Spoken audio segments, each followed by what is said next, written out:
دنیا کا سب سے مہنگا مگر نہایت مفید درخت۔ ناظرین، درختوں اور انسانوں کا تعلق بہت پرانا اور گہرا ہے، کبھی چھاؤں، کبھی پھلوں اور کبھی نایاب لکڑی کی صورت میں۔ درخت ہمیں بے شمار فائدے مہیا کرتے ہیں، اور ظاہر سی چیز ہے جس چیز سے اتنے فائدے حاصل ہوں بکتی بھی مہنگے داموں ہے۔ لیکن کیا آپ نے کبھی یہ سوچا کہ ایک درخت کی قیمت کیا ہوگی؟ ہزاروں یا شاید لاکھوں میں۔ اگر آپ واقعی ایسا سوچتے ہیں تو آج ہم آپ کو بے حد حیران کرنے والے ہیں، کیونکہ آج کی یہ ویڈیو ایک ایسے درخت کے بارے میں ہے جو بلا شبہ اس دنیا کا سب سے قیمتی درخت مانا جا سکتا ہے۔ جی ہاں ناظرین، ہم بات کر رہے ہیں ایگر ووڈ، جسے عربی میں عود اور اردو میں ایگر کہا جاتا ہے، جس کی قیمت بینکاک کے ایک مندر میں 2 کروڑ 30 لاکھ ڈالر تک لگ چکی ہے۔ کیوں ہو گئے نا حیران؟ عود کی مختلف اقسام میں سے ایک سب سے زیادہ نایاب اور قیمتی قسم کینام ہے، جس کی قیمت 9 ملین ڈالرز فی کلو ہے، اور ایک تحقیق کے مطابق کچھ ہی عرصہ قبل شنگھائی میں 2 کلو وزن کینام کا ٹکڑا 1 کروڑ 80 لاکھ ڈالر میں فروخت ہوا۔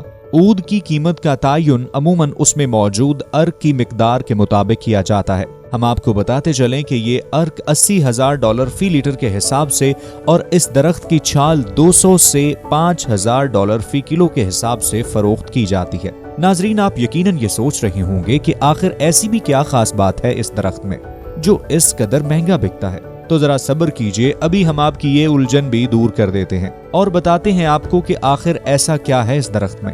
ناظرین، یہ ان درختوں میں سے ایک ہے جسے نہ صرف اسلام میں بلکہ ہندو مت اور بدھ مت میں بھی مذہبی حیثیت حاصل ہے۔ ہندوؤں کی مذہبی کتاب رگ وید میں عود کے تذکرے کے ساتھ ساتھ اس بات کے بھی شواہد ملتے ہیں کہ حضرت یوسف علیہ السلام کے دور میں عود کی لکڑی کو خاص طور پر ہندوستان سے منگوا کر خوشبو کے لیے استعمال کیا جاتا تھا۔ نہ صرف یہ کہ عود کے درخت میں اللہ نے انسانوں کے لیے بہت شفا بھی رکھی ہے، جس کا تذکرہ ہمیں حدیث شریف میں بھی ملتا ہے۔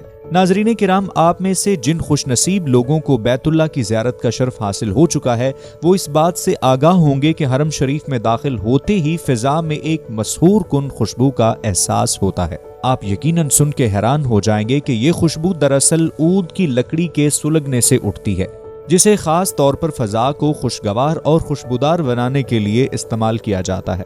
صرف یہی نہیں بلکہ عود کی خوشبو کا استعمال کعبہ شریف کے غلاف اور حجر اسود پر بھی کیا جاتا ہے۔ اس کی خوشبو کا استعمال دنیا کے چند مہنگے ترین پرفیومز میں بھی کیا جاتا ہے، جس کا استعمال عرب شہزادے اور امیر ترین لوگ ہی کر سکتے ہیں۔ ناظرین کرام، اب ذرا روشنی ڈالتے ہیں عود کے طبعی فوائد پر۔ عود کا استعمال ہاضمے کی خرابی دور کرنے کے لیے دوائیوں میں استعمال ہوتا ہے۔ اس کا تیل جوڑوں کا درد دور کرنے میں معاون ثابت ہوتا ہے۔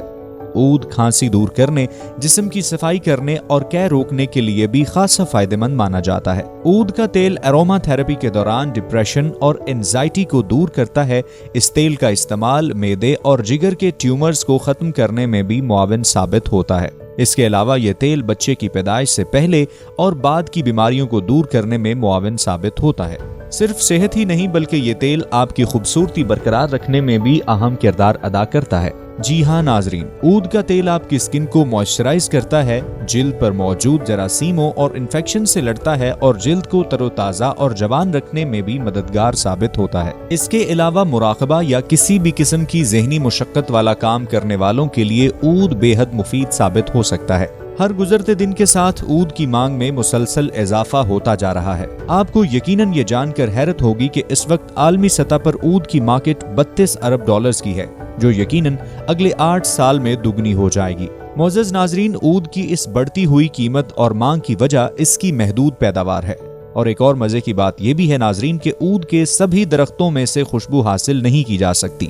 علمی city on line school, Pakistan digital learning hub Pakistan میں پروفیشنل آن لائن کورسز کرواتا ہے۔